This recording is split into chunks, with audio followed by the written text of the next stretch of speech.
So this passage obviously is about fruit. Now, I wanted to comment a couple things on this because this is a profound statement that we see not only in the scriptures but in our everyday life about the fruit. And I'd like to read, I said a couple homilies ago that I don't like to read things, and I read something a couple weeks ago, and now I'm going to read a letter.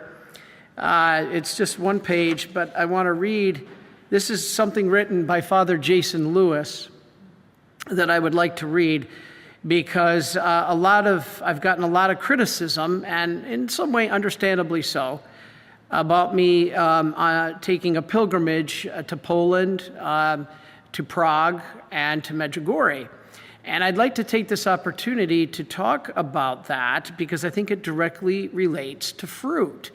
And you'll see why, not only in what I've observed, the fruits that I have seen. Now, I'm not endorsing Medjugorje. This is very important. As provincial superior, I have never and will never tell one of our priests until the church makes a definitive statement about devotion to Medjugorje, that they need to have it or they cannot have it. And the reason why is the church has not ruled officially on this. It has not condemned it either. And there's been the early apparitions have already been approved. But it's non-constat, which has not been ruled either, has not been ruled supernatural, but it's not been condemned. And I go by the fruits, okay? The reason that I'm going is I look at the fruits of vocations. Father Don Calloway, he is the fruit of Medjugorje. Father Jason Lewis, who I just mentioned, is absolutely the fruit of Medjugorje. Our priest, Angelo Casimiro, he is the fruit of Medjugorje. These are Father Michael Baker, Marian priest. He is the fruit of Medjugorje. So to me, to deny that would be deny my own brothers. And one of the greatest priests, non-Marian priests that I know, have ever known, is Father Charles Mangano out of New York, out of Long Island. This priest is the exemplary of the priesthood, and he'll be bringing a pilgrimage up here, and he is 100%, his vocation, his priesthood came from Medjugorje. Is this an endorsement for Medjugorje? No, I cannot do that. What I'm trying to say is the fruit that I have seen that comes from it. I struggle to believe or to understand that that could come from Satan. So I'd like to read this letter because I think it addresses this question quite well, written by Father Jason, that it understands better about a pilgrimage to Medjugorje. So if I may. The Holy See has made no official declaration on the alleged supernatural revelations of the 6 visionaries of Medjugorje.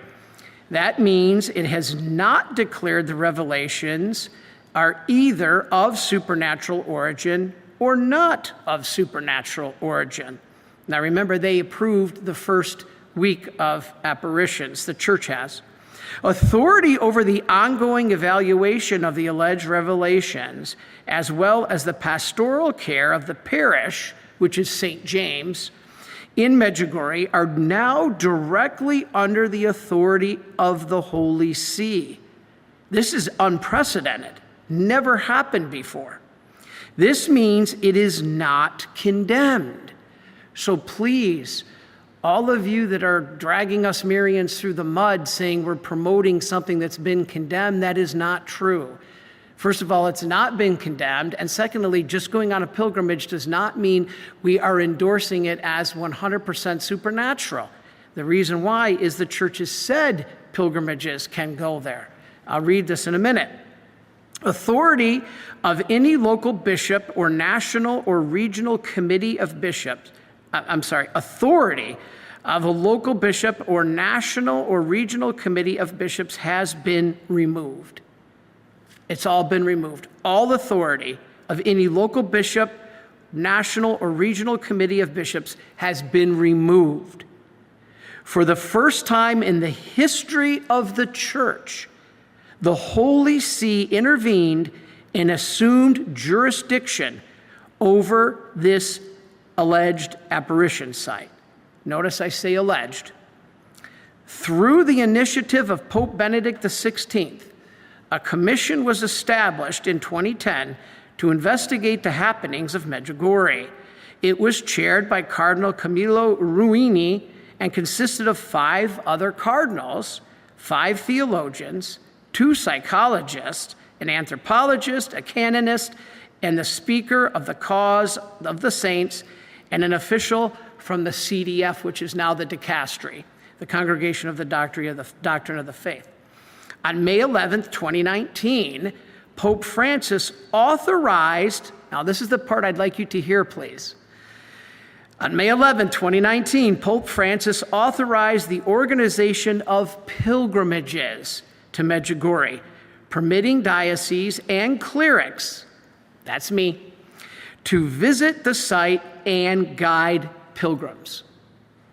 Vatican, so please, these nasty letters, I am not going against the church. I'm going with the church.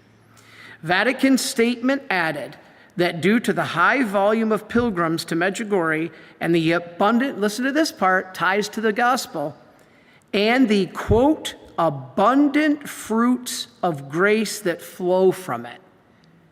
That's the words of the Vatican. The abundant fruits of grace that flow from it.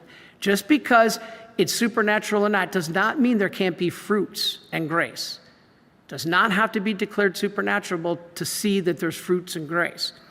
The permission to make pilgrimages, quote, is part of the particular pastoral attention that the Holy Father intended to give to this reality aimed at favoring and promoting the fruits of good, end quote.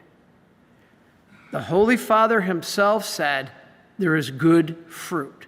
Without determining supernatural or not, it is good fruit. This is his words, not me. Please put the pen down. The Vatican statement again reaffirms that the Church has not made an official determination on the supernatural character of the apparitions, but it acknowledges the good fruit produced. This is our gospel passage today. At the invitation of Archbishop Hoser, God rest his soul, 14 archbishops and bishops, over 700 priests, and more than 60,000 young adults from 97 countries attended the 30th Annual Youth Festival in 2019 in Medjugorje. Hoser had communicated directly to religious communities that were currently present at Medjugorje that they have received apostolic approbation from the Vatican to be present for ministry in Medjugorje and to receive pilgrims led by priests. Archbishop Luigi Pizzuto, the apostolic nuncio to Bosnia-Herzegovina, delivered the New Year's Eve homily, which I and Father Jason were at. We were there at St. James, on the Feast of Mary, the Mother of God. Significant statements that he said mention that we are on a pilgrimage. This is the words of the apostolic nuncio. That brings us to this Marian destination, he said, St. James, the temple of the Queen of Peace that is located here in Medjugorje, Herzegovina. He referred to Mary as the Queen of Peace, and then, this is what blew Brother Jason and I away. At the time he was brother, now he's priest. He called her the Queen of Divine Mercy. The Queen of Divine Mercy. I said, this is why the Lord, I felt, had brought me there. Pizzuto is the representative of the Holy See. And he was there speaking very favorably of the fruits, and making direct reference to the title of Mary of Medjugorje as the Queen of Divine Mercy. Again, it does not have to be declared supernatural at this point to see there is fruits. If it's condemned, that's a different story, but it's not condemned. Any apparition, whether approved or not, fall under the category of private revelation. Now, am I up here telling you have to believe in it? No. No person is obliged to believe in or express devotion to any particular private revelation. Since the church's evaluation of the apparitions are ongoing and open, any expression of belief in the supernatural origin of the alleged apparitions is not only private, but also personal. You don't have to believe this, but you cannot condemn somebody who does. That's the key.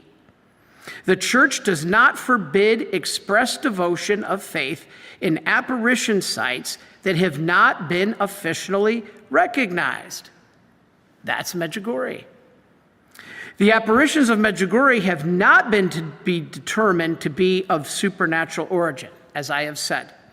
Therefore, individual persons are free to express their personal belief or disbelief in the supernatural origin of the apparitions. In fact, many bishops, priests, theologians, and even popes have expressed their personal opinions on either side. To finish, last paragraph. As a son of the church, now this is Father Jason Lewis's words, as a son of the church, I will always comply and be obedient to any official determination of the church in the realm of doctrine, that is, faith and morals. Since the church has not made a negative determination on Medjugorje, I am free to express my personal belief in the nature of the apparitions, and now, through the ruling of the church, lead pilgrimages. Archbishop Hoser said, I believe that the message of peace, which is central here in Medjugorje, is intended for the whole world. Medjugorje represents Europe's spiritual lungs, a place where millions discover God and the beauties of the church and the fruit contained therein. Archbishop Hoser said the Pope had, quote, opened a great door to enter Medjugorje, end quote, with his May 12, 2019 decree, adding he was, quote, personally and intimately convinced that the Marian Center offered, quote, a model for new evangelization. And so, to finish, the fact that the apparitions are still continuing is the main obstacle for the final ruling. People ask, well, Father, if this is a good place, why isn't it approved? Mainly because it's not finished. You really can't approve something as supernatural and the apparitions are still going on, since it is hard to decide on something which hasn't finished. For now, the question of recognizing the authenticity of the apparitions remains in the hands of the Secretariat of State.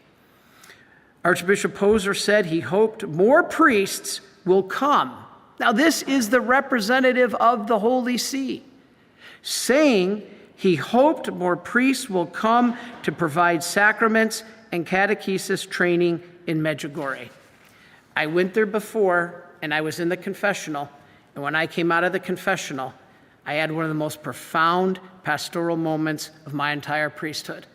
A young lady who was going to commit suicide, and I spoke to her for 45 minutes and found out she didn't speak English.